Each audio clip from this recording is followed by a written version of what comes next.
اندر گویا کہ آثار شر موجود ہے، تو آپ کو موت کیوں آتی ہے اس وقت جب انبیاء جو آثار خیر ہیں ان کے وجود سے آپ، ان کے آثار سے آپ تبرک اور آثار خیر کے عقیدے کو خلاف توحید اور شرک کہہ دیتے ہیں؟ تو دراصل یہ کہ شیطان نے گمراہ کر دیا ہے آپ کو کہ آپ شیطان کی واہ واہ تو کرتے ہیں، اہل خیر جو ربانیین ہے، اللہ کے مخلصین بندے ہیں جن پر شیطان کا زور نہیں چلتا، ان کی خوبی کے دو جملے بھی تمہاری زبان سے نہیں نکلتے۔ اعلیٰ حضرت نے بڑی پیاری بات کی ہے کہ حاکم حکیم داد و دوا دیں وہ کچھ نہ دیں۔ کتنی پیاری بات کی اعلیٰ حضرت نے، یہ میری پوری تقریر کو سمیٹ دی اپنے شعر کے اندر۔ حاکم کے پاس جاؤ تو فیصلہ کر دے تو پھانسی پر چڑھ جائے گا، فیصلہ کر دے تو چھوٹ جائے گا۔ مرض کے لیے چلے جاؤ تو دوائی دے دی، شفا ہو گئی۔ تو اعلیٰ بڑی پیاری بات کہتے ہیں کہ تمام دنیا دار لوگوں کے لیے چیزیں مانتے ہو تم، 3 وقت میں تم نماز نہیں پڑھتے، طلوع کے وقت جب سورج طلوع ہو رہا ہے اس وقت تم نماز نہیں پڑھتے، سورج جب استوا پر آ گیا ہے، بالکل سر پر آ گیا ہے، اس وقت تم نماز نہیں پڑھتے، غروب ہو رہا ہے اس وقت نماز نہیں پڑھتے۔ اس میں تو کسی فقہ کا اختلاف نہیں ہے۔ 3 اوقات تو یہاں تک کہ اہل تشیع کے نزدیک بھی مسلم ہے کہ جناب یہ 3 اوقات کے اندر کوئی نماز نہیں پڑھی جاتی، ایسا ہی ہے نا؟ یہ 3 اوقات کو مکروہ تحریمی قرار دیا جاتا ہے، اس میں کوئی عبادت مقبول نہیں ہے۔ ان سے وجہ پوچھیں کہ سارے وقت خدا کے ہیں، ہر وقت میں عبادت مقبول ہونی چاہیے، ان وقتوں میں کیوں نہیں ہو رہی ہے؟ سوال کریں ان سے ذرا لاجیکل آپ۔ یہ جو مزاروں کو شرک، چادروں کو شرک، بزرگوں کے آثار شرک، مدینے کی مٹی کو چومنا شرک، کسی شے کے اندر کوئی تاثیر نہیں۔ میں صرف یہ پوچھتا ہوں جب سارے دن خدا کے ہیں، یہ کہتے ہیں جی ساری زمین خدا کی ہے، قبر والوں کی مٹی سے کیا فائدہ پہنچتا ہے؟ تو میں نے تو کل تابوت میں آخری کل ٹھوکنے کے لیے کئی حوالے میں نے پیش کر دیے تھے اس پر، اور انشاءاللہ یہ آگے حوالے بسلسلہ چلتے رہیں گے۔ لیکن میں پوچھتا ہوں یہ کہنا کہ ساری مٹی ایک جیسی ہے، ان مزار والوں کی مٹی میں کیا تاثیر ہے؟ تو میں صرف یہ پوچھنا چاہتا ہوں سارے وقت اللہ کی عبادت کے لیے ہے، ان 3 وقتوں میں عبادت آپ کیوں نہیں کرتے ہیں؟ آپ کہتے ہیں ساری مٹی، ساری قبریں ایک جیسی ہیں، ان میں کیا فرق ہے؟ میں نے کہا کاش تمہیں نبیوں کی دست شفقت کا سایہ تمہیں مل جاتا تو تمہیں حضرت موسیٰ کی تلقین سے پتا چل جاتا کہ انبیاء کی قبور سے کیا فائدہ پہنچتا ہے۔ الذی بارکنا حولہ جو قرآن نے کہا ہے اس کی تاثیر سے تمہیں اندازہ ہو جاتا۔ حضرت عیسیٰ کہتے ہیں وجعلنی مبارکن، اللہ نے مجھے برکت والا بنایا ہے۔ سورہ مریم کی آیت سے آپ کو ہدایت نصیب ہو جاتی۔ سید عالم صلی اللہ علیہ وسلم کے مزار مقدس پر صحابہ کرام خود جا رہے ہیں، کل میں نے پیش کیا، آپ کو یہ پتا چل جاتا۔ سفر معراج میں نسائی شریف کی حدیث ہے حضور علیہ الصلوۃ والسلام بیت المقدس بعد میں جاتے ہیں، کوہ طور پر پہلے جاتے ہیں۔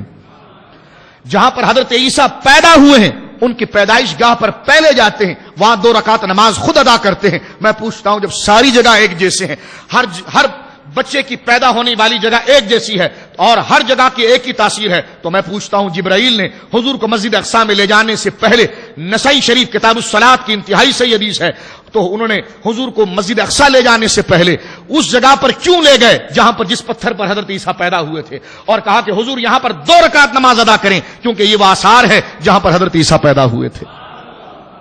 میں پوچھتا ہوں ذرا اس کا بھی جواب دیجیے نا۔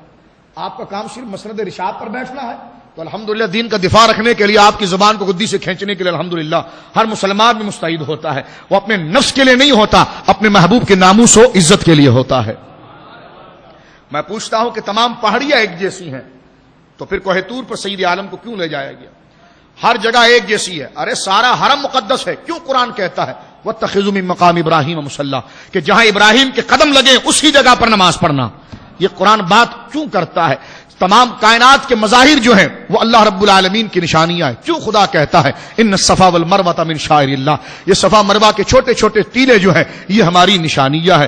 جانور سارے خدا نے پیدا کیے ہیں، سب خدا ہی کے نام پر ذبح ہوتے ہیں، کیوں فرمایا کہ جب حاجی احرام میں ہدی لے کر آتا ہے تو وہ قلائد جس کے گلے میں ڈال دیے جاتے ہیں وہ جانور وہ ہے کہ جس گائے کی تعظیم کرنا دراصل خدا کی تعظیم کرنا ہے، اس بکری کی تعظیم کرنا خدا کی تعظیم کرنا ہے۔ تو یہ نظائر کہاں پر جائیں گے؟ پتا چلا خدا نے شر کو نہ یہ حیثیت دی ہے نہ بت میں یہ تاثیر رکھی ہے، انبیاء اولیاء کو قوت عطا فرمائی ہے، اس لیے کہ بت ان کفار کے خود ساختہ ہے، انبیاء اور اولیاء کی عظمتیں خود ساختہ نہیں، یہ خدا ساختہ ہے۔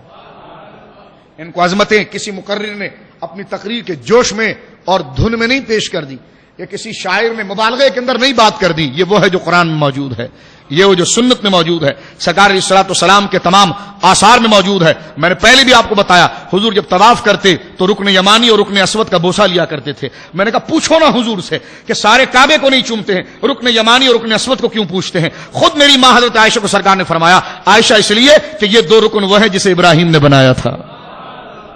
میں پوچھتا ہوں اس کا جواب لائیے نا، خالی صرف آپ توحید کا قلعہ نام کر بنڈل بازیاں کرتے رہتے ہیں، اس کا جواب بھی تو کبھی اپنی کتابوں میں دینے کی کوشش کریں نا۔ آپ کے موقف کا تو الحمدللہ منہ توڑ جواب ہم دے رہے ہیں، آپ کے ایک دلیل کو سامنے لا کر انصاف کے طور پر کوئی تنقید نہیں، اس میں یعنی کوئی جانبداری نہیں ہے، اس کے تمام تقاضوں کو دیکھ کر جواب دیا جا رہا ہے۔ میں پوچھتا ہوں جو دلائل ہمارے ہیں آپ پر بھی فرض ہے کہ نمبر وائز فہرست بنا کر اس کے ایک ایک کا جواب آپ دیں، ہم بھی تو دیکھیں نا کہ ان کا جواب آپ کے پاس کیا ہے۔ اور میں سمجھتا ہوں کہ اتنے حقائق ہے جس پر ساری امت کا عمل رہا ہے۔ حضرت موسیٰ کہتے ہیں اسرائیل میری روح یہاں نہ قبض کرنا، وہاں قبض کرنا جہاں نبیوں کی قبریں ہیں۔ اس کا اور کیا معنی ہو سکتا ہے سوائے تبرک کے؟ اس کا کیا معنی ہو سکتا ہے سوائے بھلائی اور خیر کے؟ تو میرے دوستو یہ سارے وہ آثار ہیں جو اللہ رب العالمین نے خیر کے لیے رکھے ہیں۔ اس کے مقابلے میں 3 وقت جس طرح کہ میں نے عرض کیا، یہ بنیادی سوال میرے نوجوان دوستو اس کو ذہن میں بٹھائیں اور اس کو حفظ کریں، ہر اس شخص کو ہدایت پر لانے کے لیے جس کو شیطان نے گمراہ کر دیا ہے اور وہ مزارات اور اولیاء کے خلاف بکواسات کرتا رہتا ہے، وہ بیچارہ گمراہ ہو گیا ہے، کسی بہت بڑے دجال نے اسے گمراہ کر دیا ہے۔ یقیناً یہ آپ کی میٹھی میٹھی باتیں اور دلیل سے مبرہن باتیں اس کے سامنے جائے گی تو کبھی امید ہے کہ اس کے سامنے صراط مستقیم واضح ہو جائے گا۔ یہی ہماری طمع ہے اور یہی ہماری غرض ہے، اس کے علاوہ ہمارا کوئی مقصد نہیں ہے۔ میں پوچھتا ہوں جب سارے دن خدا کے ہیں، سارا وقت خدا کا ہے، تو 3 وقتوں میں نماز کیوں نہیں؟ تو دبے الفاظ میں کہتے ہیں احادیث میں منع کیا گیا ہے۔ میں نے کہا پیارے منع کی کوئی نہ کوئی وجہ تو ضرور ہوگی نا، منع کی کوئی نہ کوئی وجہ تو ہوگی۔ کہتے نہیں منع کی کیا وجہ ہو سکتی ہے؟ اللہ رسول نے منع کیا ہے۔ میں نے کہا بات آپ ٹھیک کہتے ہیں، اللہ رسول جب کسی بات کو منع کر دیں تو اس کی وجہ نہیں پوچھی جاتی، لیکن یہ مسئلہ ایسا ہے جس کی وجہ بیان کی گئی ہے یہ مسئلہ ایسا ہے جس کی وجہ بیان کی گئی ہے، وہ آپ کو بتانا پڑے گا۔ تو دبے الفاظ میں خود کہتے ہیں، بخاری مسلم کی حدیث ہے، رسول پاک نے فرمایا ان وقتوں میں شیطان کا دخل ہوتا ہے، لہذا اللہ کی بارگاہ میں ایسی عبادت مقبول نہیں ہوتی۔ میں نے کہا پھر شرم کرنی چاہیے آپ کو کہ جن وقت میں سارے وقت خدا پیدا کرتا ہے، سارا وقت خدا کی عبادت کے لیے، لیکن شیطان جس وقت میں اپنی تاثیر کو پیدا کرتا ہے، ڈالتا ہے، اس وقت خدا کہتا ہے میرے پیارو اس وقت میری عبادت بھی معطل ہے، اس وقت نہ کرنا، اس کی نحوست سے تمہاری عبادت خراب نہ ہو جائے۔ تو شیطان کی نحوست سے عبادت خراب ہو سکتی ہے، اس کے وجود کے دخل سے وقت خراب ہو سکتا ہے، تو ولی کے دخل سے خیر نہیں بن سکتا، اس کی عبادت میں دگنا پن نہیں آ سکتا۔ جب وہاں پر اس کی شر کی تاثیر رکھنا شرک ہے، تو یہاں پر اس تاثیر کو ماننا کفر کیسے ہو سکتا ہے؟ لہذا اسی کانسیپٹ کو میں مزید کلیئر کرتا ہوں آپ کے سامنے قرآن و سنت کے حوالے سے، تاکہ یہ بات آپ کی خدمت میں واضح ہو جائے۔ ایک دفعہ درود پاک پڑھیے۔ مدثر نہیں ہے، ان کو کہیں البدایہ والنہایہ کی 14ویں جلد ہے آخری۔ میں چند حوالے آج چاہتا ہوں کہ آپ کی خدمت میں پیش کروں۔ میرے سامنے اس وقت مسلم شریف ہے، صحیح مسلم میرے سامنے ہے، صحیح مسلم کتاب المساجد سے میں ایک حدیث پڑھتا ہوں آپ کے سامنے، اور اس میں دیکھیے کہ شیطان کا جہاں دخل ہے اس سے بچنا اور کہنا یہ جگہ منحوس ہے، یہاں میں عبادت نہیں کروں گا، میری عبادت مقبول نہیں ہوگی، یہ شعبدہ بازی اور شرک نہیں بلکہ یہ حضور کی تعلیم ہے۔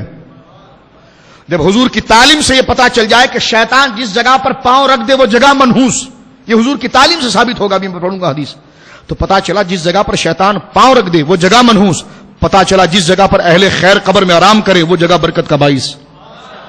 اس لیے کہ جب اس کی تاثیر ماننا شرک نہیں ہے تو ان کی تاثیر ماننا شرک کیسے ہو سکتی ہے؟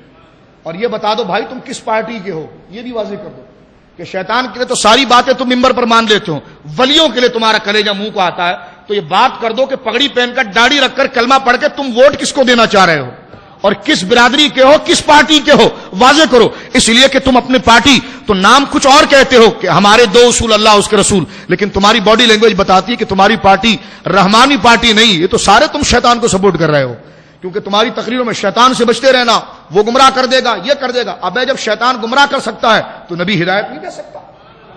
اگر نبی کے لیے کہا جائے کہ نبی ہدایت دے سکتا کہ تو یہ تو کفر ہو گیا، ہدایت تو خدا دیتا ہے، تو میں نے کہا ابھی جو تو کہہ رہا تھا شیطان گمراہ کرتا ہے، تو یہ کہاں پر جائے گا؟ تو میں اس بات کو سمجھ نہیں پایا۔ آپ پڑھے لکھے لوگ ہیں، کیونکہ آپ اہل علم ہیں، آپ جانتے ہیں کہ ایک چیز سے اس کا مفہوم مخالف فوراً سامنے آ جاتا ہے، اس کا متضاد تصور سامنے آ جاتا ہے۔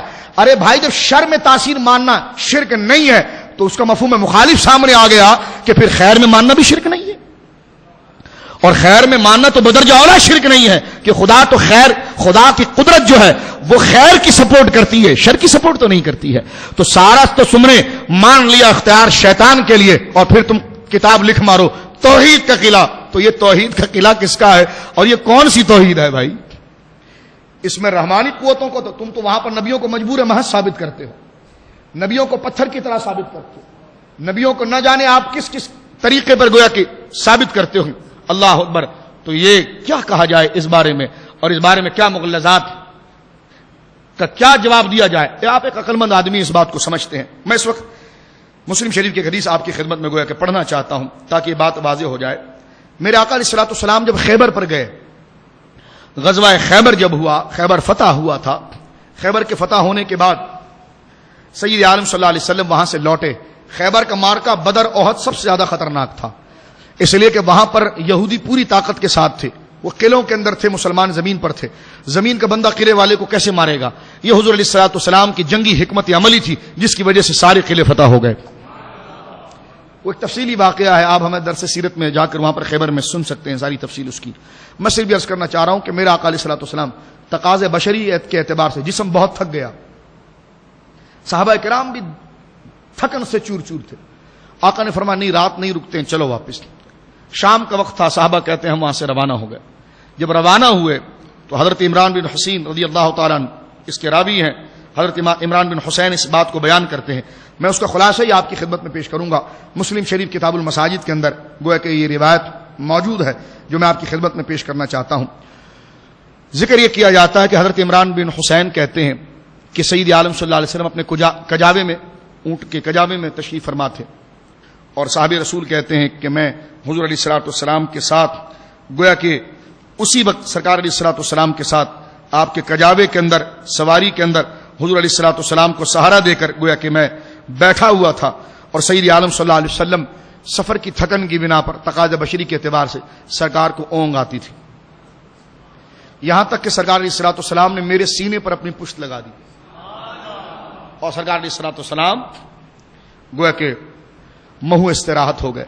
صحابی کہتے ہیں جب حضور علیہ الصلوۃ والسلام کو میں نے دیکھا، جس طرح کہ اکثر ہے کہ سید عالم صلی اللہ علیہ وسلم جب آرام فرماتے تو سانسیں تیز تیز چلتی تھیں، اور حدیث میں آتا ہے، بخاری کی حدیث ہے، ایک دفعہ سرکار سو گئے اور آپ کی سانسیں تیز تیز چل رہی تھی، اس کے بعد آپ بیدار ہوئے۔